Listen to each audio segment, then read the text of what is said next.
ವಿಚಾರಣೆ ಆರಂಭ ಆದ ನಂತರ ಈ ಬಗ್ಗೆ ಒಂದು ಕ್ಲಾರಿಟಿ ಸಿಗುತ್ತೆ, ಒಂದು ಪಿಕ್ಚರ್ ಲಭ್ಯವಾಗುತ್ತೆ. ಭವಾನಿ ಜಾಮೀನು ಅರ್ಜಿ ವಿಚಾರಣೆ 2:45ಕ್ಕೆ ಮಧ್ಯಾಹ್ನ ಮುಂದೂಡಿಕೆ ಆಗಿದೆ. ಜಾಮೀನು ಅರ್ಜಿ ವಿಚಾರಣೆ ಆಗ್ತಾ ಇತ್ತು. ಭವಾನಿ ಪರವಾಗಿರುವಂತಹ ವಕೀಲ ಸಂದೇಶ್ ಚೌಟಾ ಅವರು ಕೂಡ ವಾದವನ್ನ ಮಂಡಿಸಿದ್ರು.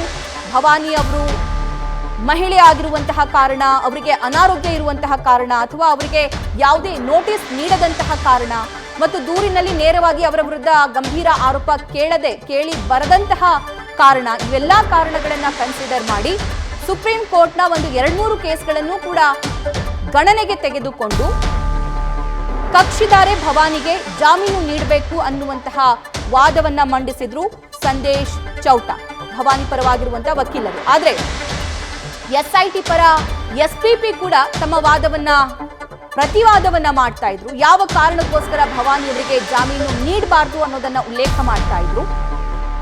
ಇನ್ನು ಆ ಸಂತ್ರಸ್ತೆ ಕೊಟ್ಟಿರುವಂತಹ ಸ್ಟೇಟ್ಮೆಂಟ್ 161 ಮತ್ತು 164 ಸ್ಟೇಟ್ಮೆಂಟ್ ಅನ್ನು ಕೂಡ ನ್ಯಾಯಾಧೀಶರಿಗೆ ಎಸ್ಪಿಪಿ ನೀಡ್ತಾರೆ, ಇದನ್ನ ಕನ್ಸಿಡರ್ ಮಾಡಬೇಕು ಅಂತ.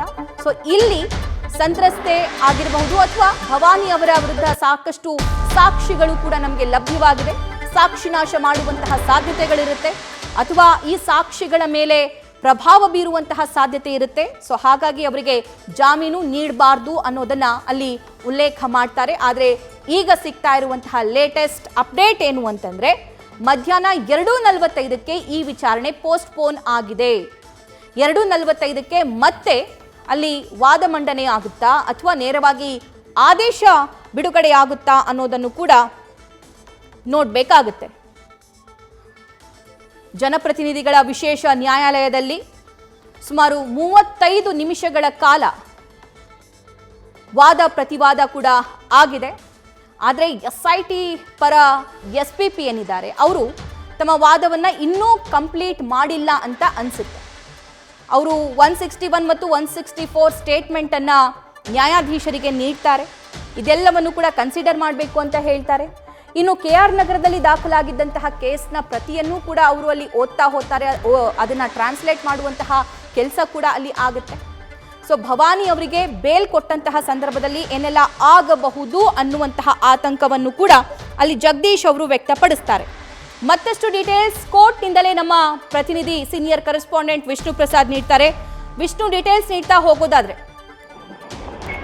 ಖಂಡಿತ ಸಭಾ, ಈ ಒಂದು ಪ್ರಕರಣಕ್ಕೆ ಸಂಬಂಧಪಟ್ಟಂತೆ ಈಗ ಭವಾನಿ ಅವರು ಸಲ್ಲಿಸಿರುವಂತಹ ನಿರೀಕ್ಷಣಾ ಜಾಮೀನು ಅರ್ಜಿಯ ವಿಚಾರಣೆಯನ್ನ ಇವತ್ತು ಕೈಗೆತ್ತಿಕೊಳ್ಳುವಂತಹ ಕೆಲಸವನ್ನ ನ್ಯಾಯಾಧೀಶರಾಗಿರುವಂತಹ ಸಂತೋಷ್ ಗಜಾನನ್ ಭಟ್ ಅವರ ಪೀಠದಲ್ಲಿ ನಡೆಯಿತು. ಈ ಒಂದು ಅರ್ಜಿ ವಿಚಾರಣೆ ಸಂದರ್ಭದಲ್ಲಿ ಮೊದಲು ಭವಾನಿ ಪರ ವಕೀಲರಾಗಿರುವಂತಹ ಸಂದೇಶ್ ಚೌಟ ಅವರು ವಾದವನ್ನು ಮಂಡಿಸುವಂತಹ ಕೆಲಸವನ್ನು ಮಾಡಿದರು. ಪ್ರಕರಣದಲ್ಲಿ ಎಲ್ಲೂ ಕೂಡ ಆರೋಪಿ ಅದರಲ್ಲೂ ಪ್ರಮುಖವಾಗಿ ಭವಾನಿ ರೇವಣ್ಣ ಅವರಿಗೆ ಸಂಬಂಧಿಸಿದಂತೆ ಭವಾನಿ ರೇವಣ್ಣ ಅವರು ಇದರಲ್ಲಿ ಪಾತ್ರ ಇದೆ ಅನ್ನೋಕೆ ಸಂಬಂಧಪಟ್ಟಂತೆ ಯಾವುದೇ ರೀತಿ ಉಲ್ಲೇಖಗಳಿಲ್ಲ. ಜೊತೆಗೆ ಕೊಟ್ಟಿರುವಂತಹ ಎಲ್ಲ ಆರೋಪಿಗಳು ಕೊಟ್ಟಿರುವಂತಹ ಹೇಳಿಕೆಯಲ್ಲೂ ಕೂಡ ಈ ಬಗ್ಗೆ ಉಲ್ಲೇಖ ಇಲ್ಲ, ಒಂದೊಂದು ಪಾಯಿಂಟ್ ವಾದವಾದದಲ್ಲಿ ಮಂಡಿಸುವಂತಹ ಕೆಲಸವನ್ನು ಕೂಡ ಮಾಡಿದ್ರು. ಮತ್ತೆ ಇಲ್ಲಿ ಇದು ಸಂಪೂರ್ಣವಾಗಿ ರಾಜಕೀಯ ಪ್ರೇರಿತವಾಗಿರುವಂತದ್ದು, ದುರುದ್ದೇಶಪೂರ್ವಕವಾಗಿ ರಾಜಕೀಯ ಷಡ್ಯಂತ್ರದಿಂದ ಈ ಕೇಸನ್ನು ದಾಖಲಿಸುವಂತಹ ಕೆಲಸವನ್ನು ಮಾಡ್ತಿದ್ದಾರೆ. ರಾಜಕೀಯವಾಗಿ ವಿರೋಧಿಗಳನ್ನ ಮಟ್ಟ ಹಾಕಲು ಈ ಒಂದು ಪ್ರಯತ್ನ ನಡೆಸಲಾಗ್ತಿದೆ ಅನ್ನುವಂತಹ ವಾದವನ್ನ ಮಂಡಿಸುವಂತಹ ಕೆಲಸವನ್ನ ಸಂದೇಶ್ ಚೌಟ ಅವರು ಮಾಡಿದ್ರು.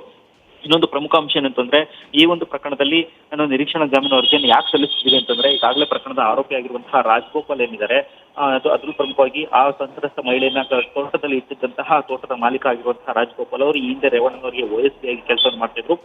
ಇವರಿಗೆ ಅನೇಕ ಬಾರಿ SIT ಅಧಿಕಾರಿಗಳು ಕರೆ ಮಾಡುವಂತ ಕೆಲಸವನ್ನು ಮಾಡಿದರೆ ವಿಚಾರಣೆಗೆ ಹಾಜರಾಗುವ ಅಂತ ಹೇಳಿ, ಅದರಂತೆ ಸಮನ್ಸ್ ನೀಡಿದಂತಹ ಸಂದರ್ಭದಲ್ಲಿ ಸಮನ್ಸ್ಗೆ ಉತ್ತರಿಸಲು SITಗೆ ಹೋದಂತಹ ವೇಳೆಯಲ್ಲಿ ಅವ್ರನ್ನ ಬಂಧಿಸುವಂತ ಕೆಲಸವನ್ನು ಮಾಡಿದ್ರು.